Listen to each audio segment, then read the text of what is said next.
Good afternoon, everyone. Thanks kindly for your attention. Welcome to our session, Future Scoping the Library, From Tech Titans to Brave Open World.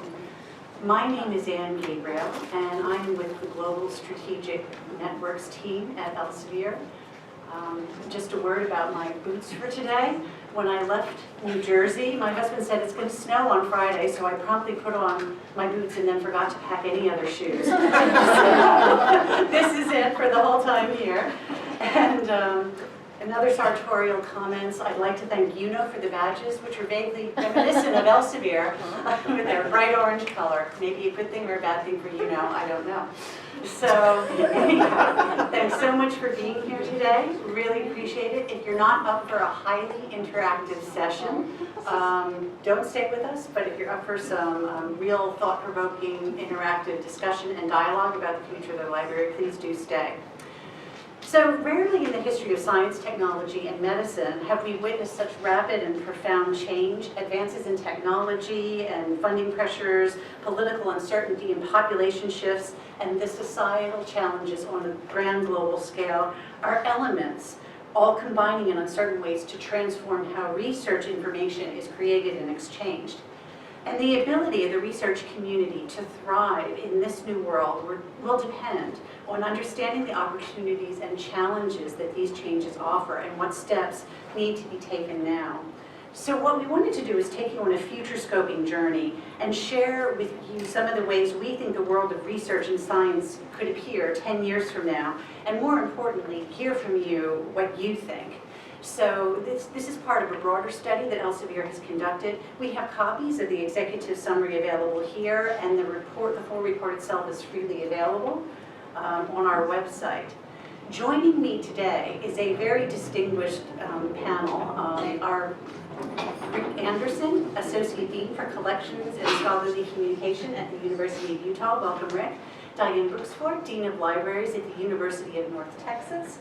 Carol Hooper, Digital Information Resources Manager at the Los Alamos National Laboratory, and Michael Levine Clark, Dean of Libraries at the University of Denver. So welcome to all of you. That wasn't necessarily in the running order, but I hope you can see them. They're going to actually work as facilitators when we break up in groups to discuss some of the questions that appear in this research. So just to give you an idea of the running order of the event, I'm going to spend about 10 minutes talking about the report to give you some idea of the content therein. I'm also going to talk about the approach and outline the 3 scenarios that are part of this. Then we're going to break up for some audience discussion and summary and closing remarks.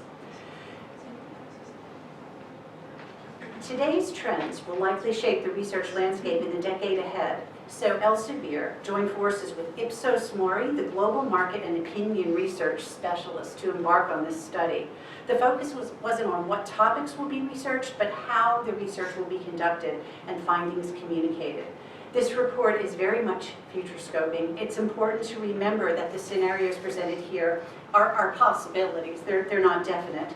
And at Elsevier, we're using these to look at the implications to help us put plans in place, and plans that we wanted to put in place together with our customers. We conducted a study about how research will be communicated, and we identified 19 key drivers, grouped them into 6 themes that led to 3 future scenarios: Brave Open World, Tech Titans, and Eastern Ascendance. To be rigorous, this was done by a literature review and 58 hours of interviews with experts with backgrounds varied from funding agencies to established tech companies to startups, as well as academic leadership, including research officers, libraries, and researchers at all career stages. A global survey to more than 2,000 researchers was asked, where we surveyed participants to think of the same topic from these 3 different perspectives: what they expected to happen, what they wanted to happen, and whether or not they will do something to make it happen. The 3 workshops were used to write out the scenarios, where 3 axes were used to weight the information and the relationship between the different trends and the forces at play and the likely behaviors. Since its early 2019 launch, we've discussed our findings with over a dozen groups of higher education professionals, and we've developed a monitoring framework where anyone can identify whether a scenario or any aspects of a scenario are unfolding. This is publicly available on Elsevier.com in hopes that it will prove useful to all of us working in the research ecosystem as we plan for the future. So these survey results with the literature review produce these 3 scenarios, and I'd like to discuss those with you now. The first of these is Brave Open World. So imagine a world where state funders and philanthropic organizations have joined forces and pushed through the creation of platforms where the research they fund must be published open access. But what form that takes varies by region. We're seeing this in play now. For example, Europe is mostly gold, while North America and Asia Pacific is generally green. In this scenario, AI and technology mean these platforms are flourishing. They are interoperable and content is easy to access and showcase. Preprints thrive in this world, but are still linked to final article versions, which are considered to be authoritative. And researchers benefit from access to data in a variety of ways. For example, via bite-sized publication and dynamic notebook-style articles. While the research quality is still an important measure of performance, journal publication plays a diminishing role in determining a researcher's career progress. Instead, increasingly, research is assessed against agreed societal impact standards. Some of the signposts along the route to the Brave Open World include, in 2019, we have 3/4 of the research articles published as Green OA, and then you can imagine by 2029, as repositories consolidate into one platform, that research is only published with raw data and code. You can imagine in a gold scenario, in 2019, 1/3 of the research articles are published as gold in the EU, but you can see eventually perhaps state and NGOs fund research to fight bird flu, other various global phenomena, and tech with funders and universities release online workflow tools. Data analytics by 2029 will use AI to reuse and make connections in the data. The next scenario is the Tech Titan scenario. You can imagine in the Tech Titan scenario more research funding coming from industry and philanthropists. AI is going to drive innovation, but at the cost of jobs and at an expense to the workforce. Leading countries are going to leverage advanced machine learning, and researchers can work independently of institutes. Science as a service is starting to emerge, and tech and data analytics companies become curators of knowledge. Some signposts along the route to 2019 include self-driving cars roll out in the US. Public trust in science could potentially fall after an AI review paper causes a plane crash. Researchers demand corporations make research data available, and tech publishes its own research. Other scenarios include political disruption. Brexit could potentially cause an economic disruption in the EU, causing a related drop in research and development. And bank fraud causes new data protection practices adopted by research data management. AI can increase survival rate in cancer, and public trust in science is regained. The third scenario is Eastern Ascendance, and some themes that were unearthed here as a result of the survey research include the possibility that, well, it's more than a possibility, the reality that China continues to invest heavily in research and development, and investment makes the East a magnet for researchers. Open science practices are adopted by many, but not all countries. There could be a lack of global alignment on the grand challenges. We know that the US is pulling out of the Paris Accords. Scientific advantage is gained by controlling and trading data, and data is released when it no longer holds commercial value. Some of the signposts along the route to Eastern Ascendance is when the West becomes more protective of data. Some of you may have seen the story in the New York Times earlier this week about developments happening in ND Anderson and some of the researchers from China looking at submitted paper for review. That is a very sensitive issue, and it concerns all of us how collaboration in science might be affected. Longer term, you could imagine that globally some long-established universities struggle. Others will have to partner to survive, particularly the ones that aren't leading research-intensive institutions. You could imagine eventually, trying to send cruise mission to Mars and dominates in global university rankings. So these are just some of the signposts along the way to an Eastern ascendancy. So with that as background on the study, you've heard enough of me talking. Now we would like to get you talking, and we're actually going to facilitate the discussion by using not only our moderators who are going to break us up into 4 separate groups, but also we'll do that in conjunction with a exercise where you can vote yourself on some of the outcomes of likely scenarios. So if we could just take a moment to break up, I think, facilitators into the 4 groups, and what we will do is ask you to weigh in on various questions. It's very, very simple. If you haven't used menti.com, you can either enter the URL into your phone or take a picture with your camera of the QR code, and it should bring up the survey questions, and we will be able to vote real time. Fingers crossed. Fingers crossed. Fingers crossed, exactly. So, does everybody have access to that? Let me know when you do. Let's pause for a minute before we break up into the groups. Yeah, if anyone has technical issues, let me know. Yeah, cool. Okay. All right. So, first question that you can answer with your Mentimeter, why don't we do this before we break up into groups, is which scenario of the 3 outlined here is most challenging for your institution?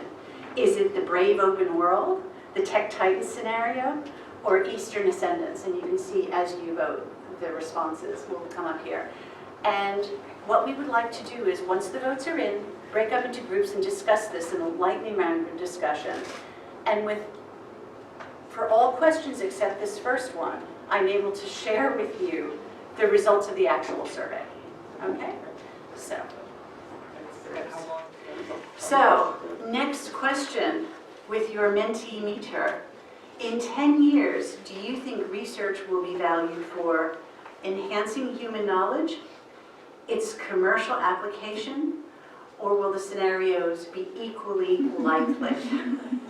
So, what we will do with this question is you'll be able to vote, discuss for 4 minutes, then we'll come back with the full survey results. The actual survey results from this particular question. So the 2000 survey response that we have had 33% saying that research will be valued for human knowledge. 34% saying it will be equally likely, and 33% for its commercial application. As you will recall, we were 60-40 in terms of commercial or equally likely. So at the end of our session, we're going to have a readout from the various groups on some of these larger themes, and we'd like to understand maybe why your particular groups voted on different ways, for the questions and the readout of the discussion. But let's plow on through the next one, okay? Discussion prompt 3, I realize this forces you to change gears quite quickly, but our next question is, in 10 years, what will be the creative force driving forward new knowledge? Will it be researchers, new technologies, e.g. AI, artificial intelligence, or are the scenarios equally likely?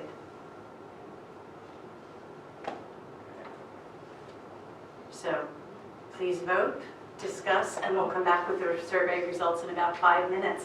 We're in a rhythm now. I'm feeling it. Like everybody's kind of used to this strange exercise. So,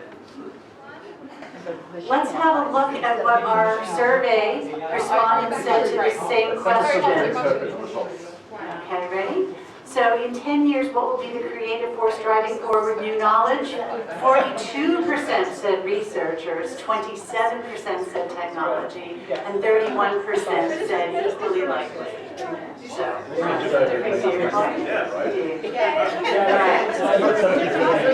so our next question, question number 4.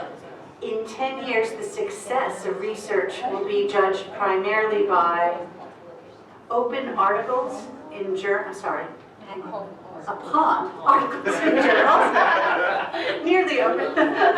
Research will be judged primarily upon articles published in journals, a range of outputs, including preprints, journal articles, and data in repositories, or will both scenarios be equally likely?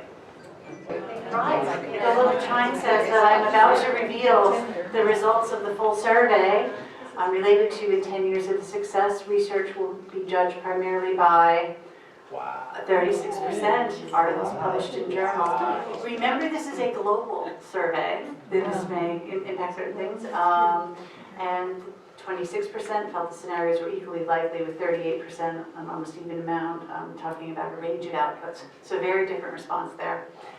Okay, next question. 3 more to go? 3 more. 3 more to go. So this being the first of the third. In 10 years, artificial intelligence will be used to determine which articles appear in a journal. Okay, is that a scenario likely, neither likely or unlikely, or just plain unlikely? Never gonna happen. The facial recognition. Right, yeah, oh, yeah. I'm going to interrupt your spirited discussions, not for the first time, to talk about what the real survey results said. In 10 years, artificial intelligence will be used to determine which articles appear in the journal. 39% of the survey respondents said it was likely, 37% said unlikely, and 23% said neither likely or unlikely. So I'm just going to go back and remember the notes. That's not dissimilar. Very similar. Okay, discussion prompt 6. We can go. Corporations and philanthropic organizations will fund a higher proportion of the research, as opposed to, I'm assuming, federally funded research, state funded research. Sorry, interrupt your discussions on question 6 to share the results. Corporations and philanthropic organizations will fund a higher proportion of the research. Say 46% of the survey respondents compared to R63. 23% neither agree or disagree, and 29% find it very unlikely. So our last question before our facilitators turn with kind of high-level readouts from your groups to share with everyone is, in 10 years, university students will be educated mostly on campus, mostly remotely, or are the scenarios equally likely? So, something I'm sure you all spend a lot of time thinking about. The question is quite right. Everyone, I think that we're going to call our group discussions to a close with the final reveal on discussion prompt 7, otherwise known as in 10 years, university students will be educated. 36% say on campus, 27% say either scenario is equally likely, and 37% say remotely. So just to go back in contrast, there was more polarization in the global group in terms of how they felt that this would play out. So I'd like to invite everyone, our facilitators, to come back up, maybe share some of the high-level summary results. For our wrap-up conclusion portion of this, we're running until about 3:10, which I feel is just about right in terms of revealing some of these highlights. So what we're going to do is go through question by question and get feedback from the various groups about how they saw the universe. So our first question was, which scenario is most challenging for your institution? And this was the way that our group worked out, so please do. I'll start. So my group said they're all challenging, but they don't see it as this one's more challenging than the other. They saw it as a spectrum. Right now we're dealing with the open challenge, and we're going to next have to deal with the tech titans, and then we're going to have to deal with Eastern ascendancy. So they saw it on a spectrum as opposed to one more challenging than the other right now.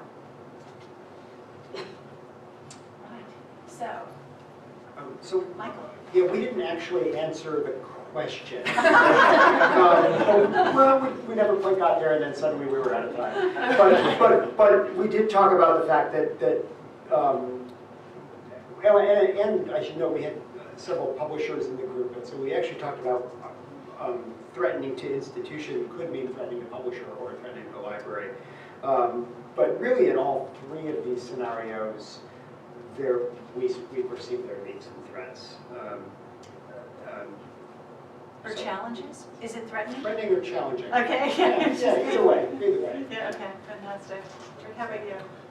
So a bunch of really interesting ideas in my group, but the one thing that really jumped out at me was that one member of our group is from an institution in Singapore, or was at an institution in Singapore, and she said that there she sees the Eastern ascendancy already happening, that more and more students, for example, are staying in China rather than coming to the US, and that in fact more Western students are going to China to study. And when I asked why that is, what is drawing the Western students to China, she said that there are more institutional partnerships and that those partnerships are creating more opportunities. They're often partnerships between the Chinese institutions and Western institutions. But they're actually drawing kids from the West to China, and that may be a harbinger of that particular scenario already being underway. And if I could comment on that from our group, we saw that huge barriers being thrown up because of the politics. Because we have more students going over there, but our government is giving more and more scrutiny to our relationships with China and questioning all of those and really cutting back on what we're allowed to do. So if that ascendancy continues, then that's huge barriers for our researchers. And along the lines of what Michael was saying, our group was using a catchword that we've all heard many times over the last few days, and that's transformative. We're in a transformative phase. Things are in flux, and it's not really clear how things are going to come out. Right. Have we heard from everyone? I think we have. Let's move on to the next question, which was, in 10 years, do you think research will be valued for enhancing human knowledge, its commercial application, or equally likely? And we had 0%. Somebody might have weighed in on that first question subsequently, because we were at 0, 60, 40. So the numbers have changed ever so slightly from the initial response. But please do feedback. So we were pretty struck by the fact that at the time we were discussing, nobody had said that they thought that research would be valued for enhancing human knowledge, which struck us as pretty dang cynical. But one of the questions that came up as we were discussing was, what we ended up really talking about was the impact of both current and potential of the rise of AI. On the rise of commercialization of research. And one question that arose was, does this inhibit the development of ideas and inventions that are less likely to be commercial? Certainly at research institutions, we're seeing more and more emphasis on tech transfer and on the creation of commercializable products and ideas.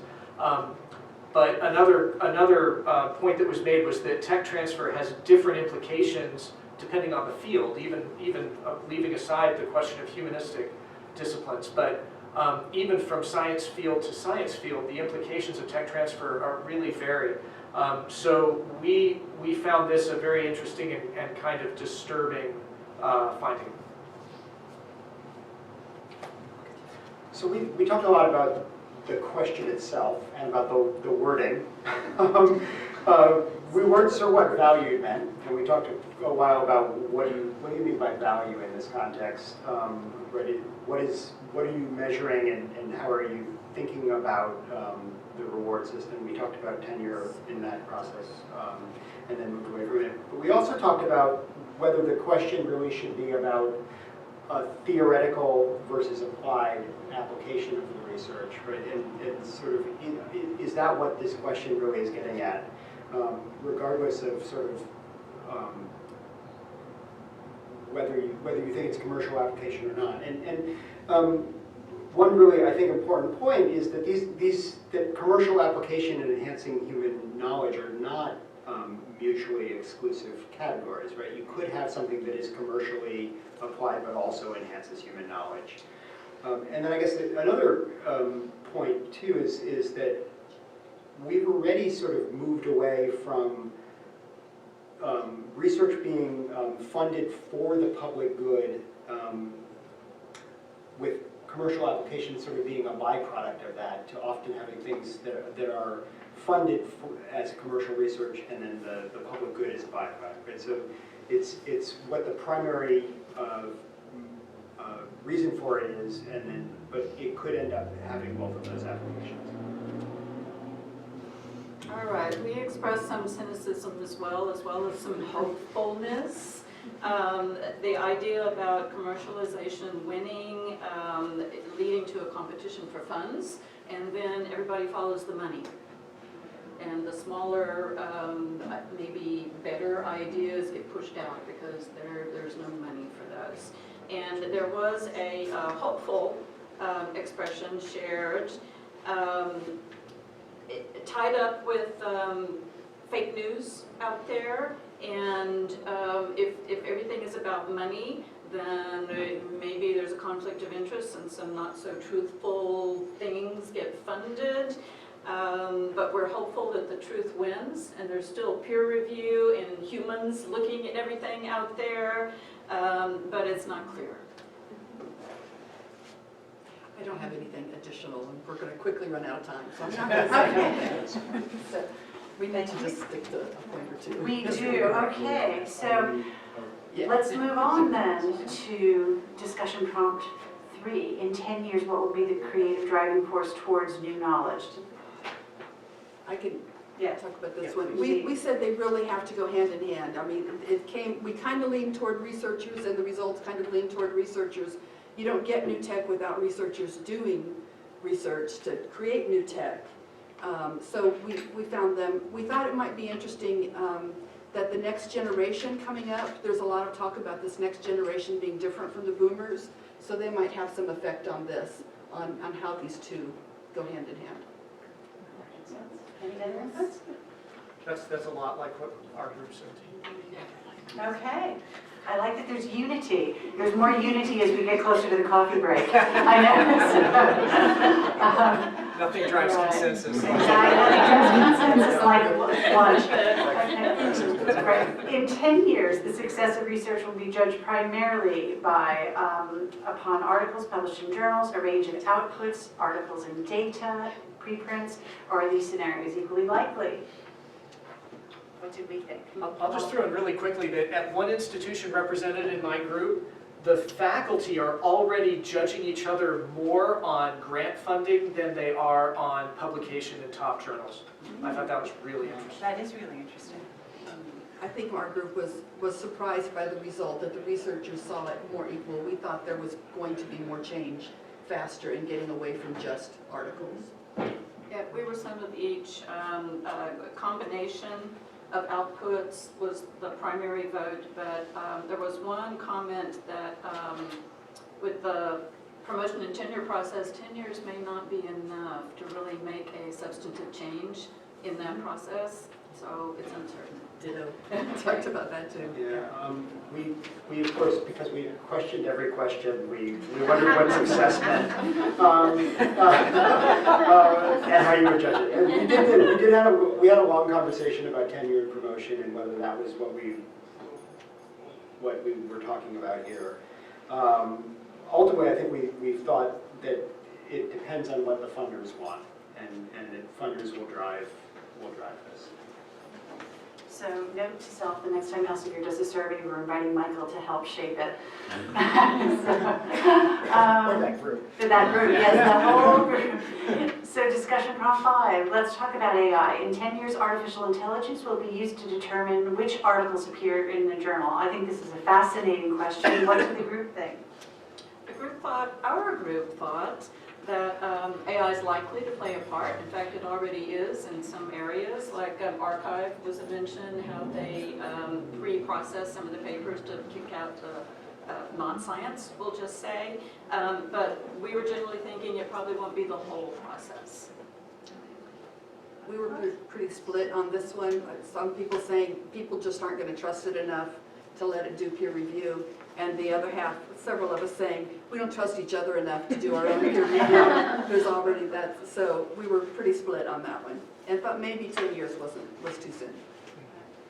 Gentlemen? Yeah, so we were talking about the fact that there would probably be some role for AI in the peer review process, and it could be a first pass that things are perhaps weeded out based on artificial intelligence, or it could even be sort of a co-equal review, but there would still need to be a human peer reviewer. And we know one of the group noted that there already is AI being used for sort of the language, to look at the language within articles. And we talked about pretty much the same things, but also one issue that came up was the hope that AI will eventually be able to move past the current problems that have been documented with bias in AI. But of course, when we brought that up, somebody said, yeah, but it's not like humans are less biased, so maybe the sad reality is that there's going to be bias no matter what, you're just going to change the nature of the bias. Right. Okay. Bias in algorithms is a really important thing that we're looking at also as well. And we have open research studies on the research landscape of AI, which is currently being used by the National Security Commission on AI, looking at patterns of research. So shameless plug, but it's all free. It's all open online. You can have a look. Next, discussion prompt 6. Corporations and philanthropic organizations will fund a higher proportion of the research. Many people thought this was likely. Why? In 2017, Tricia, is that right? There was a science article that said that this has already happened. I mean, it's already, we've already moved past 50% in the US to non-government funding, and the increase in corporate funding went up threefold, I think, in like a 3-year period. My group agreed with that also, except that if we get to the Eastern Ascendancy, then we're back to government funding, huge government funding of research.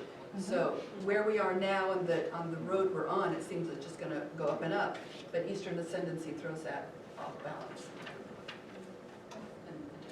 Any other comments? That was very insightful, though. Thank you. And last but not least, in 10 years, university students will be educated, mostly on campus, mostly remotely, or equally likely. We went philosophical this time. What is a university student? We went philosophically with what does on campus mean? There you We go. pointed out that there's no option for not educated. Ah. Right, that's important. Other comments, questions? Comments from the participants? Anything you'd like to add before we adjourn?